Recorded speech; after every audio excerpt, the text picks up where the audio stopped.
Il y a tellement d'infos que je m'y perds. Je trouve que c'est difficile d'y voir clair quand même. Souvent, je trouve que tout est trop superficiel. Je pense qu'il y a trop d'infos et... C'est très angoissant. La première, J'ai besoin de repères.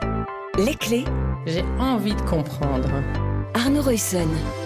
Bonjour à toutes, bonjour à tous et bienvenue dans Les Clés pour un épisode où nous allons parler de l'eau que nous buvons au quotidien. Si vous avez regardé le magazine Investigation la semaine dernière, vous avez constaté à quel point aujourd'hui la pollution aux PFAS et aux dérivés de pesticides affecte l'eau. Celle qui coule de notre robinet, mais aussi certaines de nos eaux en bouteille. D'où notre question dans ce numéro des Clés.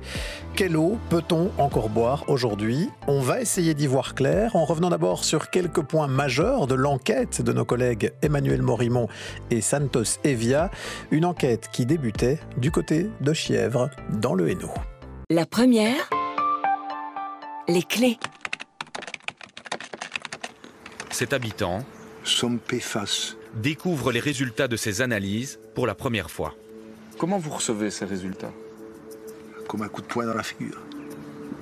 Je m'attendais pas à des valeurs aussi élevées, quoi. 36,73 alors que la valeur seuil de est 20. Enfin, tout est au-dessus, quoi. C'est inquiétant. Bruno Falk est un habitant de Chièvre. Et là, il découvre devant les caméras les résultats du biomonitoring qui a été réalisé suite à la pollution majeure au PFAS qui a frappé la région de Chièvre entre fin 2021 et début 2023. Ces tests, effectués sur plus de 1800 citoyens de la zone, ont montré que plus d'un quart d'entre eux étaient dans le rouge, exposés donc à un risque accru. Effectivement, on a vu que pour certains PFAS, il y avait, en fonction de la catégorie d'âge, de 3 à 8 fois plus de PFAS dans le corps des habitants de la zone de Chièvre. Face à cela, les habitants sont souvent désemparés, un peu perdus quant aux conclusions à tirer, ne sachant pas très bien comment et à quel point cela risque d'affecter leur santé. Mais bien vite, cette enquête dézoome la focale et va nous démontrer qu'il n'y a pas qu'à Chièvre que l'on doit s'inquiéter de la qualité de l'eau. Si là, à Chièvre, beaucoup de soupçons pèsent sur la base militaire américaine et l'utilisation de mousses incendie chargées en PFAS, dans d'autres communes wallonnes, comme à Nandrin en province de Liège, l'eau a aussi été fortement contaminée, elle l'est d'ailleurs toujours, sans qu'on puisse détecter encore la source de la pollution. Et puis parfois, la source est bien identifiée sans que cela bouge davantage. Investigation se penche notamment sur le cas de l'usine de polymères du géant pétrolier Total à Feluy dans le Hainaut, où là, c'est avéré, l'entreprise rejette des PFAS dans la nature, avec des conséquences donc pour les riverains et leur santé. Et pourtant, Total ne se voit toujours pas imposer de normes pour limiter, empêcher cette pollution, ce que dénonce d'ailleurs Arnaud Guérard, ancien échevin écolo de la commune des Cossines. On se retrouve toujours avec des entreprises qui ne sont pas suffisamment encadrées. Et ce qui m'inquiète aussi, c'est qu'il y a une absence de maîtrise environnementale dans le plus grand zoning pétrochimique de Wallonie de la part de la région qui n'encadre pas suffisamment les permis, ne surveille pas assez les permis et ne prend pas la mesure non plus de certaines problématiques et n'agit pas avec suffisamment de rapidité.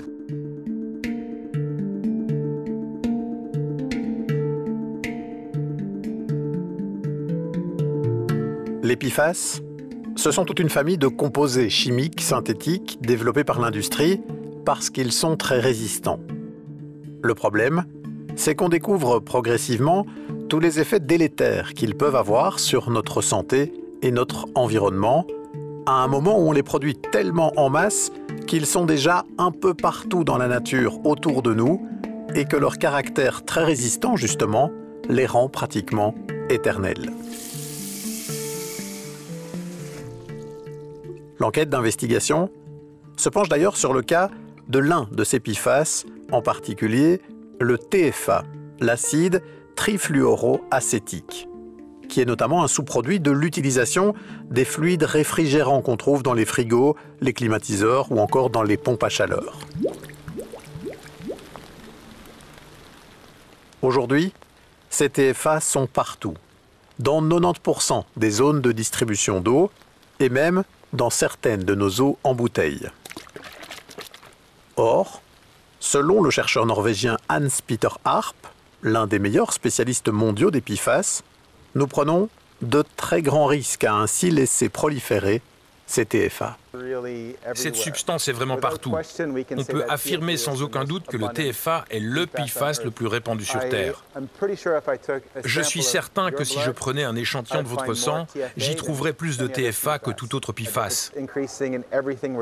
Si ces concentrations augmentent dans tout ce que nous buvons, dans toutes les plantes, les végétaux que nous consommons, il est évidemment de plus en plus présent dans notre corps. De nouvelles études indiquent désormais qu'une exposition élevée au TFA peut entraîner des malformations oculaires chez les mammifères. Nous prenons donc des risques incroyables en exposant l'ensemble de la population mondiale à des niveaux élevés de TFA. Les autorités wallonnes, elles, considèrent à ce jour que la présence de TFA ne remet pas en cause la potabilité de l'eau. Mais elles ont quand même fixé des valeurs cibles en dessous desquelles il vaudrait mieux rester. Vous en voulez encore? Alors il faut aussi parler des sous-produits des pesticides épandus sur les champs.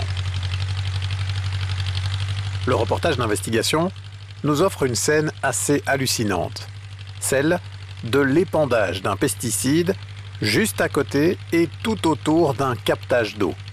Un épandage pourtant tout à fait légal en vertu des règles actuelles, comme l'explique Agathe de Fourny, hydrologue pour l'organisation environnementale Canopea. Il n'y a aucune restriction à l'utilisation de phyto dans ces zones de prévention, alors que vous le voyez, on est vraiment à quelques dizaines de mètres du captage.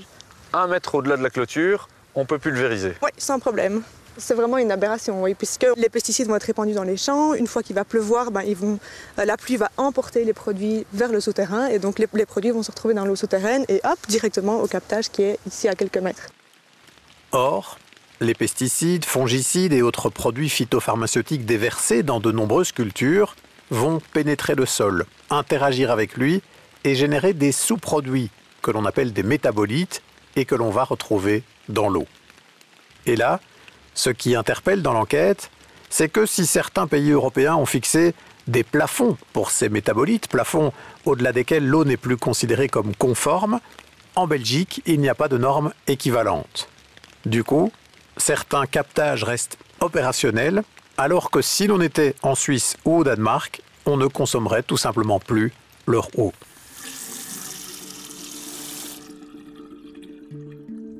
Au final, on ressort de cette enquête assez inquiet. D'autant que différents tests effectués à la fois sur l'eau de distribution, mais aussi sur différentes eaux en bouteille, démontrent à quel point la pollution aux PFAS et dérivés de pesticides est omniprésente. Et face à cela, les citoyennes, les citoyens et les consommateurs ont des raisons de se demander à quelle eau ils peuvent encore se fier. Le critère de pureté originelle n'est pas respecté. Le citoyen achète de l'eau en bouteille en se disant là au moins c'est de l'eau de source et ça va être pur au niveau débarrassé en tout cas de tout polluant. C'est pas le cas. On voit que c'est difficile de répondre à cette question. Qu'est-ce qu'il faut boire ? Oui, et c'est pas normal, hein. On peut le souligner d'emblée. Normalement, on devrait avoir accès en tant que citoyen à une eau qui soit saine. Et là, aujourd'hui, on voit que c'est le casse-tête. Bonjour Emmanuel Morimont. Bonjour. Alors c'est vous qui avez réalisé cette enquête pendant de nombreux mois. Elle fait 1h10 en télé, donc là j'ai fait un petit résumé de 6 ou 7 minutes, mais je conseille vraiment à nos auditeurs d'aller en écouter l'entièreté. Ce qui frappe en tout cas dans cette enquête par rapport à la précédente que vous aviez déjà réalisée sur les PFAS, où on se concentrait sur certains spots spécifiques, où là on pouvait établir des corrélations directes entre des sources de pollution et puis des concentrations importantes dans l'eau, dans les captages juste à côté. Ici, on voit que si on élargit le spectre, si on dézoome, ça devient en quelque sorte très difficile d'encore trouver, en Wallonie, mais bien au-delà, de l'eau qui n'est pas, d'une manière ou d'une autre, polluée. Oui, c'est tout à fait le cas. Et ce qui est emblématique, c'est le TFA dont vous avez parlé dans le résumé, l'acide trifluoracétique. Donc c'est le plus petit des PFAS qu'on retrouve maintenant dans plus de 90% des zones de distribution, y compris dans des eaux minérales naturelles qui sont censées être débarrassées de toute pollution humaine. Donc si on prend l'eau de Spa, on a retrouvé 100 nanogrammes par litre. On en a retrouvé aussi dans la Val-Vert.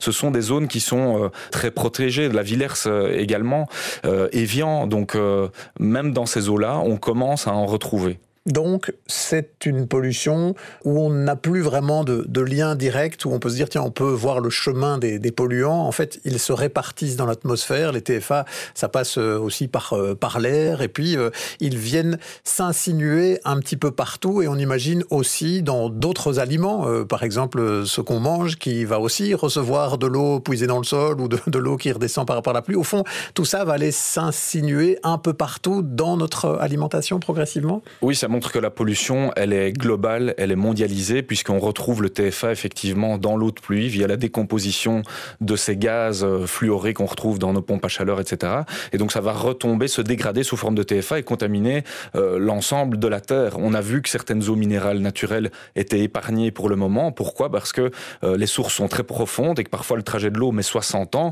Mais ça veut dire qu'à terme, un jour ou l'autre, on va retrouver du TFA dans ces eaux minérales naturelles aussi. Alors avec nous, il y a aussi Céline Bertrand, bonjour. Bonjour. Vous êtes, vous, experte au sein de la cellule environnement santé de la Société scientifique de médecine générale. J'imagine, et c'est vous d'ailleurs qu'on entendait à la toute fin du reportage, que ce qu'on vient d'expliquer là, ce que nous dit Emmanuel Morimont, ça ne vous surprend pas, cette idée qu'on est face à une pollution environnementale dont on perd forcément progressivement un peu le contrôle. Oui, tout à fait. C'est le résultat d'une pollution généralisée, comme Emmanuel vient de le dire. Et là, si on peut remettre un petit peu le contexte, il y a quand même une grande accélération. Il y a eu une grande accélération depuis 1950 en matière de production de produits chimiques. On est quand même passé de plus ou moins 1 million de tonnes de produits chimiques produits, donc, à maintenant plusieurs millions de tonnes, plusieurs centaines de millions de tonnes. Et à l'échelle mondiale, pour vous donner une idée, c'est plus de 2 milliards de tonnes qui sont produits chaque année de produits chimiques. Et donc, ça conduit fatalement à une pollution généralisée, ubiquitaire, disséminée dans tous les écosystèmes, dans la chaîne alimentaire, dans la chaîne trophique, comme vous venez de le dire. Ça nous contamine, nous, en tant qu'humains également, puisqu'on retrouve, on peut parler aussi peut-être des plastiques, des microplastiques, des nanoplastiques, qui sont là aussi produits en quantité colossale, puisque depuis 1950, on a produit à peu près 9 milliards de tonnes de produits plastiques cumulés, de manière cumulée.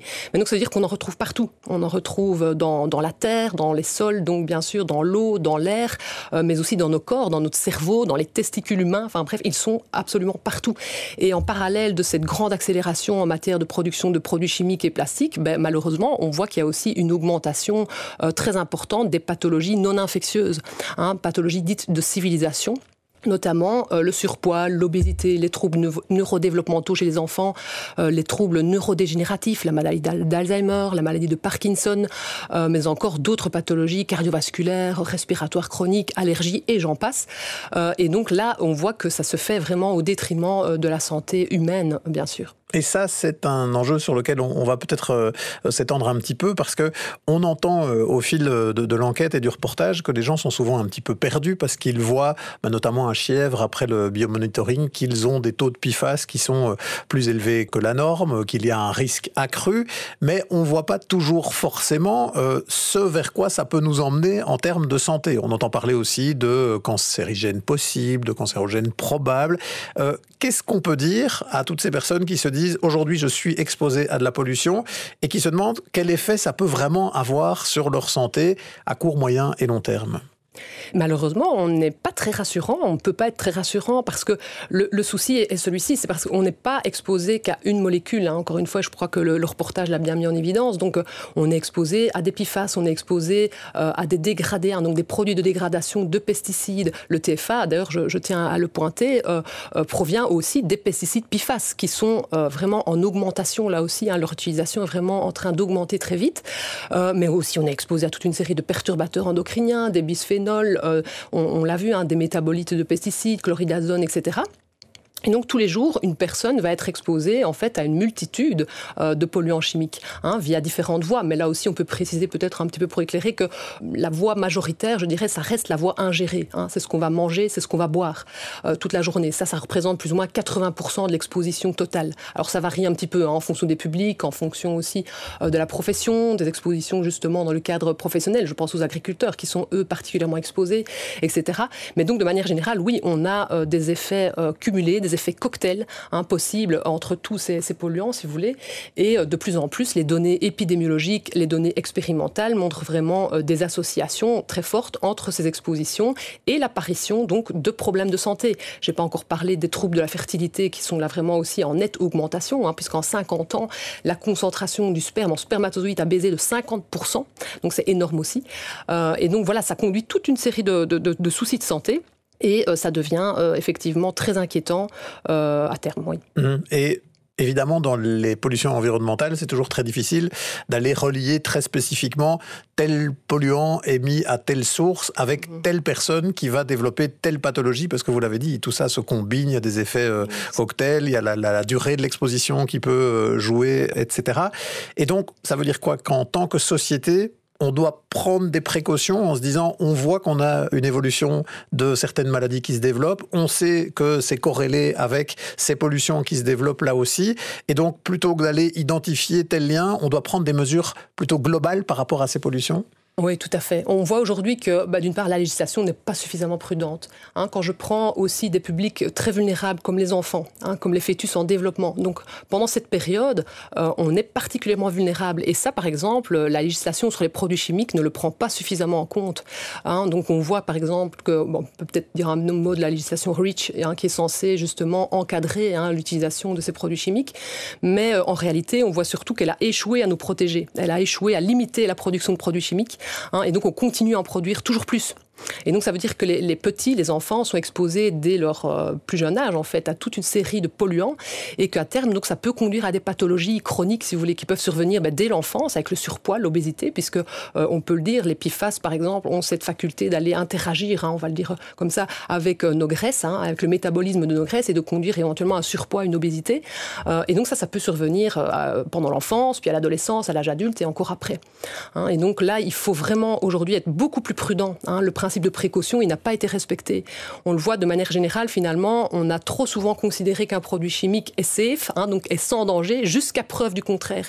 C'est tout à fait l'inverse qu'il faut faire, en fait. Il faut partir du principe que le polluant chimique est potentiellement dangereux, jusqu'à preuve du contraire. Et c'est l'industrie chimique qui doit prouver qu'il est safe. Emmanuel Morimont, votre analyse à vous, de journaliste devenu spécialiste de ces questions, parce que ça fait un moment que vous travaillez dessus, c'est ça aussi, c'est que le principe de précaution n'est pas suffisamment appliqué aujourd'hui, qu'on a des données scientifiques aujourd'hui suffisamment solides pour comprendre le problème, la combinaison des problèmes, et qu'on n'en tire pas les conclusions encore en termes de régulation, que ce soit sur l'amont, la production, que ce soit aussi sur l'aval, dans des mesures de protection qu'on pourrait mettre en place pour les consommateurs, pour les citoyens, pour les citoyennes? Oui, tout à fait. Et on peut dire aussi que essayer de traiter l'eau, c'est une politique qui est vouée à l'échec. Ça ne fonctionnera pas. Typiquement pour le TFA, on n'y arrivera pas.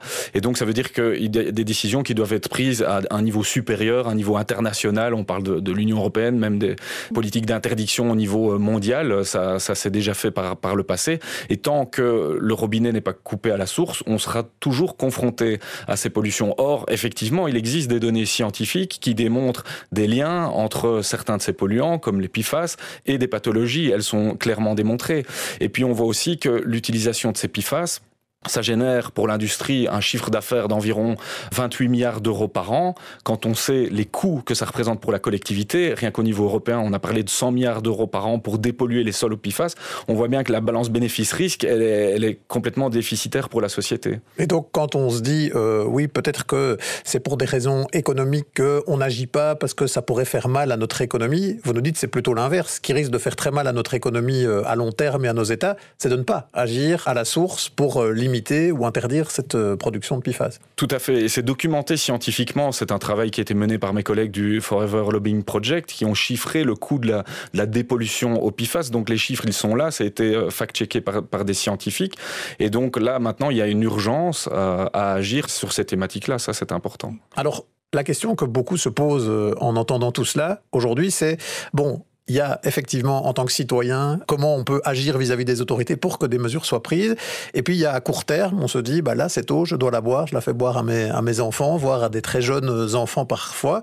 Qu'est-ce que je peux faire ? Est-ce que je dois me méfier de mon eau ou pas ? Et là, vous avez développé ici à la RTBF, justement, un petit outil qui permet déjà aux citoyens, aux citoyennes d'en savoir un petit peu plus sur la présence, notamment des métabolites, ces sous-produits de pesticides dans l'eau. Un petit outil qui permet de savoir si dans des pays comme la France ou le Danemark qui sont plus sévères, ces eaux ne seraient pas considérées comme conformes. Cet outil-là, Sarah Pousset l'a essayé pour nous.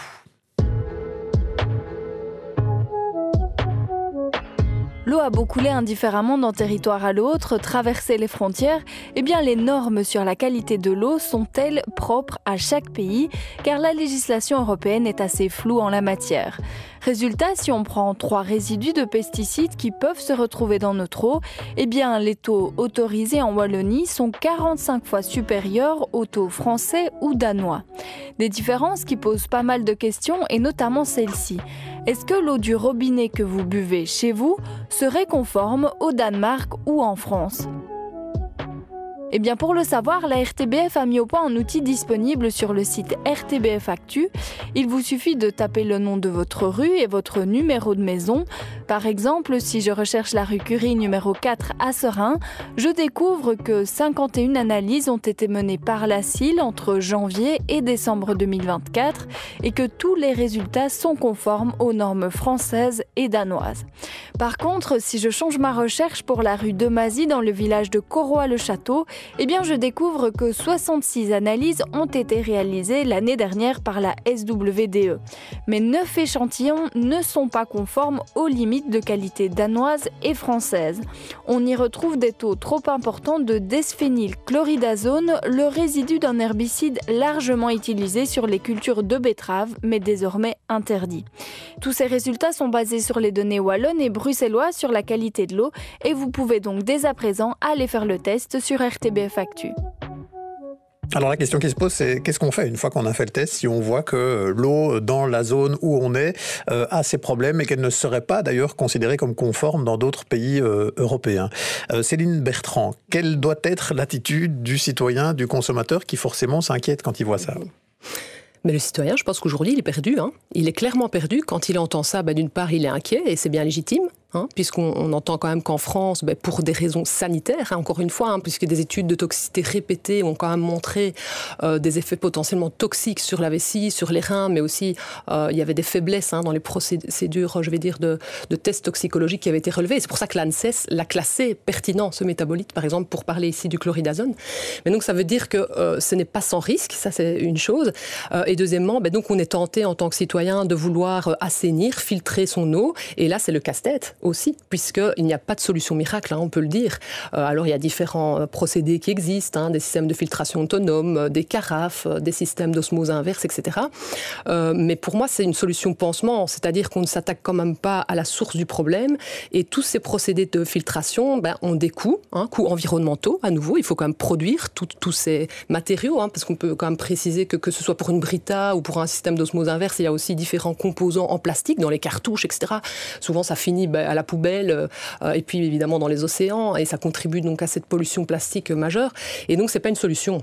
C'est pas une solution, mais à court terme, on a quand même l'impression dans les résultats que vous produisez dans cette enquête, Emmanuel Morimont, qu'un filtrage charbon, par exemple, ça peut déjà avoir des effets importants sur certains polluants, que ce soit PFAS ou des sous-produits de pesticides qui peuvent être présents dans l'eau. Alors on sait que le charbon actif va permettre de faire diminuer les concentrations dans l'eau, mais ça ne va pas éliminer totalement les polluants. Donc il va toujours en rester. Typiquement le TFA, le charbon ne fonctionne pas pour le TFA. Et on sait qu'aujourd'hui, et ça Céline Bertrand le dira certainement mieux que moi, l'adage c'est la dose qui fait le poison n'est plus juste puisque ce sont des molécules, pour certains PFAS, qui peuvent agir également à faible dose. Donc c'est une solution possible, ça diminue peut-être en partie le risque, mais ça ne règle pas le problème. Ce qui est frappant aussi dans votre enquête, et on l'a déjà évoqué plusieurs fois, c'est que certaines eaux en bouteille, où là on achète de l'eau minérale naturelle, donc naturelle, on se dit il ne devrait pas y avoir le moindre polluant dedans, eh bien là, notamment au niveau des TFA, ce petit PFAS qui se répand très facilement un petit peu partout, eh bien ils sont quand même présents dans ces eaux en bouteille. Ça veut dire qu'il faut s'en méfier aujourd'hui de ces eaux en bouteille ? Alors, pour l'instant, selon les autorités, le risque est peu probable. Le risque toxicologique pour le TFA est peu probable. Maintenant, il faut aussi remettre un petit peu en question les prises de décision publiques. Pourquoi ? Parce que pas mal d'études qui servent à dire que c'est pas toxique aujourd'hui ont été en partie financées par l'industrie chimique. Je prends par exemple un auteur comme Wolfgang Dekant, qui est un universitaire allemand, a produit une revue scientifique sur la toxicité du TFA. Cette revue a été financée par Honeywell, qui est un vendeur de TFA. Donc là, ça pose la question de l'indépendance et du conflit d'intérêts. Donc je pense que c'est important aussi dans la prise de décision publique de pouvoir utiliser des études qui sont réellement indépendantes pour avoir une prise de décision qui soit réellement objective. Et ces systèmes alors qu'on appelle d'osmose inversée, où là c'est déjà un petit peu plus compliqué comme processus, peut-être on peut expliquer comment ça fonctionne et quels sont les effets de ces systèmes-là de filtration qu'on peut aussi installer. Tout ça ayant un coût, donc là aussi il y a une question aussi d'accès à ces systèmes-là, avec une fracture sociale potentiellement, donc qui peut se permettre d'avoir une eau plus potable qu'une autre. Donc l'osmose inverse, il faut imaginer ça comme un filet, une fine membrane à travers laquelle on va faire passer l'eau à haute pression. Et effectivement, c'est un système qui est radical. Ça va enlever quasiment tous les polluants, y compris les sels minéraux. Cette eau ne sera pas dangereuse pour la santé, mais ça veut dire qu'il faudra aller chercher ses apports dans d'autres aliments. Effectivement, ce système a un coût. Le système qu'on a testé, c'est environ 500 € par an. Et donc, ça peut créer des inégalités sociales entre des gens qui auraient la capacité d'acheter ces filtres et d'autres qui n'auraient pas les moyens. Et puis, on dirait aussi que le système d'osmose inverse, pour produire 1 litre d'eau, il faut en consommer 2. Il y a 1 litre d'eau qui va partir à l'égout. Et donc ça, il faut le savoir qu'en termes écologiques, c'est pas toujours des solutions top. Donc toutes ces solutions en aval, à vous entendre, elles ont non seulement un coût économique, un coût environnemental, elles restent imparfaites. Ça veut dire qu'il n'y a pas de meilleur moyen sur le moyen et long terme que d'aller empêcher que ces pollutions ne débarquent à la source. Oui, c'est la seule solution, je pense, c'est d'avoir des interdictions. C'est tous les acteurs qu'on a rencontrés, les scientifiques, notamment Hans-Peter Harp, qui est un expert de la pollution au PFAS, nous disent la même chose. Il faut couper le robinet à la source. Sans ça, on va mettre effectivement des pansements sur un problème et sans le régler définitivement. Donc ça, c'est une réalité aujourd'hui. Interdire les gaz fluorés, des pesticides à base de PFAS, c'est une solution qui est là et qui devrait être mise en pratique au vu des coûts que ça représente pour la collectivité. Mais on sait que certains pays au niveau européen plaident maintenant pour qu'on avance vers une interdiction totale. Céline Bertrand, en attendant, parce que là on n'y est pas encore, on sait que même si on allait vers une interdiction, même là demain, ces polluants ils sont déjà présents, on les qualifie d'éternels parce qu'ils sont très résistants, donc il va falloir quand même gérer la pollution. Est-ce que les autorités devraient intervenir d'une manière ou d'une autre pour filtrer cette eau différemment, pour fournir aux citoyens des aides dans le fait de financer peut-être des systèmes de filtration chez eux? Est-ce que pour vous, il y a une action à mener en termes de santé publique par les autorités aujourd'hui, devant les constats mis en avant par cette enquête? Oui, bien sûr. Il y a déjà des choses qu'on peut faire.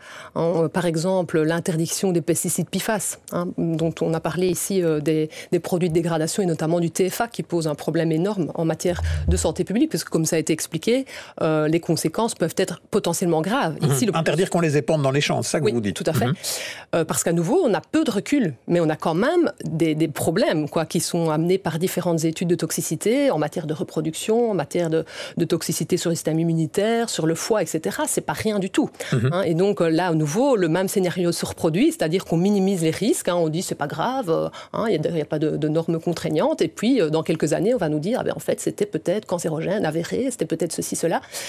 Et donc ça montre bien l'importance d'agir maintenant, de commencer maintenant à interrompre justement la production de ces produits, parce que c'est pas seulement l'utilisation, c'est la production aussi. On voit que dès l'étape de la production de ces produits pesticides PFAS, par exemple, il y a une pollution environnementale majeure qui qui peut survenir. Ça a été mis en évidence début d'année à Rouen, aux abords de l'usine BASF qui produisait du fipronil, par exemple. On a retrouvé des taux de TFA vraiment énormes dans les rivières avoisinantes. On mesure donc à quel point on est face à un enjeu énorme pour nos sociétés, avec des problèmes qui se posent déjà et qu'il va falloir gérer au niveau sanitaire, mais avec des problèmes qui ne vont faire que croître et s'amplifier si on tente juste de mettre des pansements un peu partout sans s'en prendre aux problèmes de fond. Si on ne ferme pas à la source les robinets de ces pollutions, au niveau de l'industrie chimique, au niveau des pratiques agricoles et in fine aussi au niveau de nos habitudes de consommation. Je vous recommande, si vous ne l'avez pas encore fait, d'aller donc écouter, regarder l'enquête d'investigation en intégralité et d'aller aussi essayer l'outil en ligne que la RTBF vous propose pour vous informer mieux sur l'eau que vous consommez chez vous. Merci de nous avoir suivis. À la réalisation sonore de cet épisode, il y avait Adrien Choquert. À la préparation, Sarah Pousset et Arnaud Ruyssen. Et si le contenu de nos podcasts vous semble pertinent et éclairant, alors n'hésitez pas à les faire connaître autour de vous.